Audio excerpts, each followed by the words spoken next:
Good evening. Now today we'll start with a new chapter, that is chapter 9, some applications of trigonometry. So here we'll see some basic concepts first. So पहले देखते हैं angle of elevation. So angle of elevation में suppose consider this figure. This is an eye of an observer.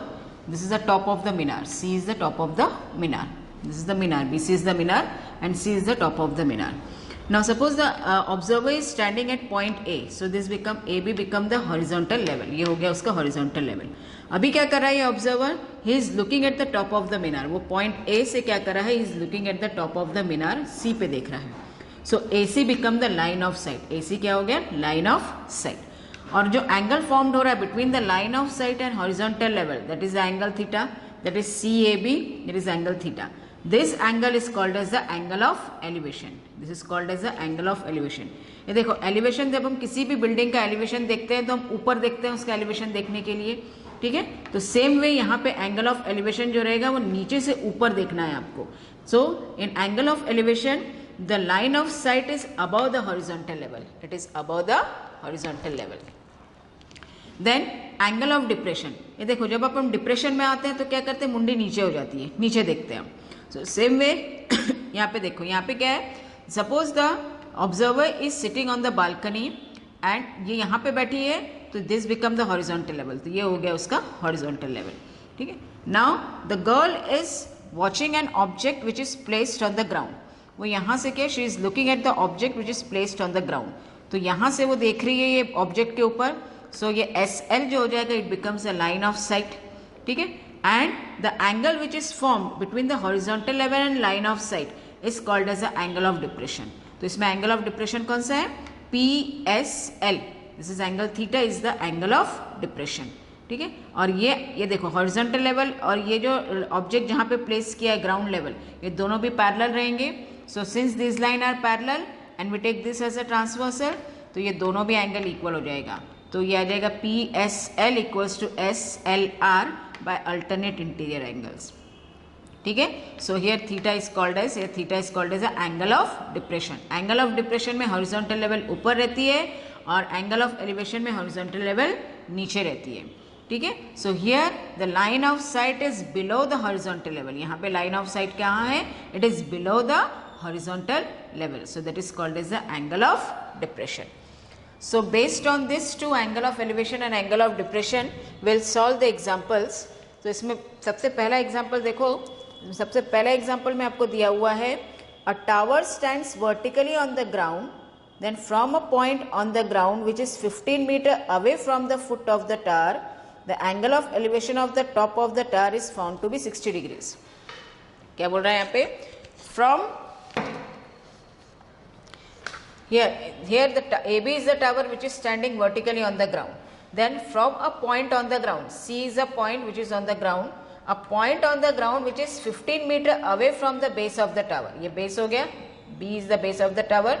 So point C is 15 meter away from the base of the tower. So the angle 15 meter away from the base of the tower, and the angle so formed, the angle of elevation of the top of the tower is found to be, और यहाँ से angle of elevation to the top of the tower कितना है? 60 degrees. From this point the angle of elevation to the top of the tower is 60 degrees, ठीक है. यहाँ पे AB is the vertical tower, C is the point from where which is 15 meter away from the base of the tower, the angle of elevation to the top of the tower is 60 degrees, ठीक है. तो हमको find करनी है height of the tower. तो height of the tower find करना है तो इसमें हम एंगल tan 60 लगाते हैं. इसमें देखो AB दिया है आपको हाइट ऑफ टावर, BC दिया है distance of point C from the foot of the tower, distance of point C from the foot of the tower which is equals to given as 15 metre, and angle ACB दिया है 60 degrees. We have to find the height of tower AB. So in triangle ACB we have applied tan 60 apply किया क्योंकि हमको opposite side find करना है, perpendicular side. tan 60 आ जाएगा AB upon BC. tan 60 का वैल्यू होता है √3 equals to AB upon BC कितना है? 15. तो इसको क्रॉस मल्टीप्लाई करो, so we get AB इक्वल्स टू 15√3 and therefore the height of the tower equals to 15√3 meter. Now in example 2, see an electrician has to repair an electric fault on the pole of height 5 meter. So it is given AB is the pole of height 5 meter. Now she needs to repair the electric fault which is at the point C. Electric fault कहाँ पर है? Point C पर है. तो और point C कहाँ पे है? It is below 1.3 metre from the top of the pole. Top of the pole से 1.3 मीटर नीचे वो इलेक्ट्रिक फॉल्ट उसको रिपेयर करना है. ठीक है. So at point C she has to repair the electric fault. तो उसके लिए अब ये पॉइंट C तक पहुंचने के लिए she has to place the ladder. तो उसने लैडर प्लेस्ड किया at an angle of 60 degrees with the base of the pole. कहाँ पे प्लेस किया? She place the ladder which is at the angle of 60 degrees from the base of the pole. ठीक है. Now here we have to find, यहाँ पे आपको find करना है what is the height of the, we have to find here what is the length of the ladder. length of ladder find करना है and length at which the ladder be placed from the base. मतलब ladder ये base से कितने दूरी पर आएगा, length at which the ladder is placed from the base, वो फाइंड करना है. ठीक है. तो यहाँ पे आपको दिया है A B equals to the height of the pole which is equals to 5 metre. A C दिया है 1.3 मीटर. ए सी मतलब क्या? Height. She needs to do repair work. जहाँ पे जिस हाइट पे उसको रिपेयर वर्क करना है that is 1.3 metre below the top of the pole. ठीक है. यहाँ पे उसको रिपेयर वर्क करना है. और angle C D B equals to दिया 60 डिग्रीज. तो हमको फाइंड करना है, पहले फाइंड करना है D C that is length of the ladder and B D that is length at which the ladder be placed from the base of the pole. So अभी यहाँ पे देखो ए बी दिया है 5 मीटर, ए सी दिया है 1.3 metre. So we can find B C. तो B C आ जाएगा A B minus A C that is equals to 5 minus 1.3. तो बी सी आता है 3.7 मीटर. ठीक है. अब ये बी सी हमने फाइंड कर लिया, हमको डी सी फाइंड करना है, मतलब हाइपोटेनियस फाइंड करना है. So we applied sine 60. तो साइन 60 लगाते हैं. तो साइन 60 आ जाएगा B C upon C D. Sine 60 होता है √3/2 which is equals to B C है 3.7 upon C D. Cross multiply करो. C D √3 equals to 7.4. तो सी डी आ जाएगा √3 नीचे आ जाएगा 7.4 अपॉन √3. √3 है तो आपको रैशनलाइज करना पड़ेगा. So we get 7.4 √3 upon 3. So इसको 3 से 7.4 को डिवाइड किया तो 2.46. और आपको क्वेश्चन में √3 का वैल्यू दिया है 1.73. तो इसको मल्टीप्लाई किया तो वी गेट 4.28 मीटर अप्रॉक्स. ठीक है. इसके आगे के नहीं लिखे हैं, उसको अप्रॉक्स, उसको राउंड ऑफ करके 4.28 metre approx. So length of the ladders, therefore the length of the ladder is 4.28 metre approx. अभी हमको फाइंड करना है B C, distance B D find करना है. So in triangle B C D we applied 1060. अभी B C मालूम है आपको, तो ये फाइंड करना है तो 1060 अप्लाई करते हैं. 1060 is B C upon B D. 1060 का वैल्यू होता है √3. बी सी दिया है 3.7 अपॉन बी डी. इसको बी डी को इधर लेके आएंगे, क्रॉस मल्टीप्लाई √3 डिनोमीटर में आ जाएगा. फिर से रैशनलाइज करा, इसको डिवाइड किया 1.23, फिर √3 का वैल्यू रखा 1.73. So B D comes out to be 2.14 metre approx. So therefore she should place the ladder from the base at a distance of 2.14 meter. ठीक है. Now see the next example, example 3. In example 3, what is given? It is given an observer 1.5 meter tall is 28.5 meter away from the chimney. ये आपको AB is the chimney, height of chimney दी हुई है. ठीक है. ये पूरी chimney है, height of chimney. यहाँ पे क्या है? An observer which is 1.5 metre tall. DC is an observer which is 1.5 metre tall is standing 28.5 metre away from the base of the chimney. ठीक है. तो ये जो डिस्टेंस दिया है 28.5 मीटर ये डिस्टेंस दिया हुआ है.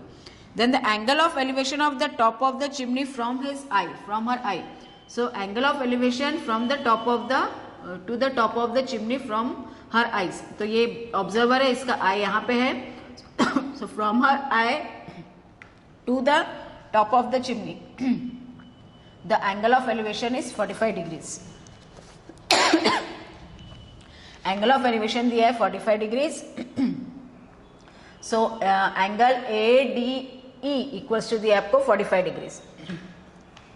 तो इसमें आपको फाइंड करना है हाइट ऑफ चिमनी, मतलब ए बी फाइंड करना है हमको. नाउ इन क्वाड्रिलेटरल ये देखो B C D E, in quadrilateral B C D E angle भी 90 आएगा क्योंकि चिमनी जो है वर्टिकल रहेगी टू द ग्राउंड. ये भी 90 है, ये भी 90 है, एंगल ई भी 90 है. So this become a rectangle. So B C equals to E D and D C equals to E B. तो ई बी भी आ जाएगा 1.5 मीटर. ए बी आ जाएगा 1.5 मीटर, ठीक है। सो इन ट्राइंगल पहले लेते हैं, इन ट्राइंगल ए डी ई, इसमें tan 45 लगाते हैं क्योंकि हमको ये वाला भी साइड मालूम है। ई डी इसमें हो जाएगा, ई डी हो जाएगा 28.5 मीटर क्योंकि ये साइड अपोजिट साइड इक्वल है, तो ये आ जाएगा 28.5 metre. So we have applied tan 45, तो tan 45 करके ए ई फाइंड किया हमने, tan 45 आता है ए अपॉन ई डी, tan 45 होता है 1, तो ए ई आ जाएगा 28.5, तो ए ई आ गया 28.5, ई बी दिया है 1.5, तो 28.5 प्लस 1.5 करोगे तो ए बी आ जाएगा 30। So therefore height of chimney is given as 30 metre, ठीक है। Now in example 4, in example 4 it is given from a point P which is on the ground, the angle of elevation to the top of 10 meter tall building is 30 degrees. कह दिया from the point P the angle of elevation to the top of the building which is 10 meter, ये building है, A B is the building which is 10 metre, ठीक है। और point P से ये है top of the building, from point P to the top of the building the angle of elevation is 30 degrees, मतलब angle A P B दिया है 30 degrees. Now it is a flag is hosted at the top of the building, here the flag is hosted at the top of the building and the angle of elevation at the top of the flag step, यहाँ ये flag step हो गया, top of the flag step, the angle of elevation from the point P to the top of the flag step is 45, ठीक है। मतलब point P से ही angle of elevation to the top of flag step कितना रहेगा 45, तो ये angle है DBP, ये हो गया 45 डिग्रीज। तो हमको फाइंड करना है, find the length of the flag step, मतलब एडी फाइंड करना है, that is the length of flag step, ये फ्लैग स्टेप की लेंथ है। सो एडी फाइंड करना है and the distance of the building from point P, और ये बीपी फाइंड करना है, डिस्टेंस पी से ये बिल्डिंग का कितना डिस्टेंस है, so at which distance the building is from point P we have to find, मतलब बीपी भी फाइंड करना है। सो यहाँ पे दिया A B equals to the height of the building which is equals to 10 metre, angle दिया, angle A P B equals to दिया 30 degrees, angle D P B equals to दिया 45 degrees. यहाँ पे फाइंड करना है A D, that is the height of the flag staff, and B P that is the distance of building from the point P.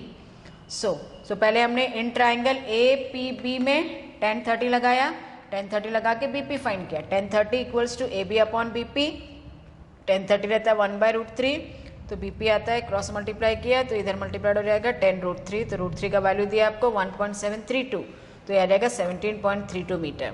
So therefore distance BP find किया, that is distance of the building from point P is 17.32 metre.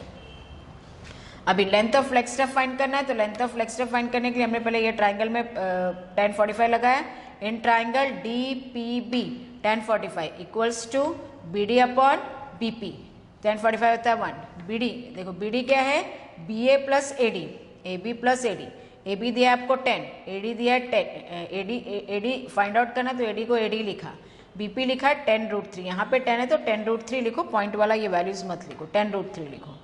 अब यहाँ cross multiply किया, so tan√3 equals to 10 plus A D, 10 वाले terms को साथ लाया तो A D equals हो जाएगा tan√3 माइनस 10, इसमें 10 कॉमन निकलता है, 10 इंटू √3 माइनस 1, अभी आप √3 का वैल्यू पुटअप करो, 10 इंटू 1.732 माइनस 1, तो ये माइनस किया तो आता है 10 इंटू 0.732, तो इसको मल्टीप्लाई किया तो एरिया आता है 7.32 मीटर।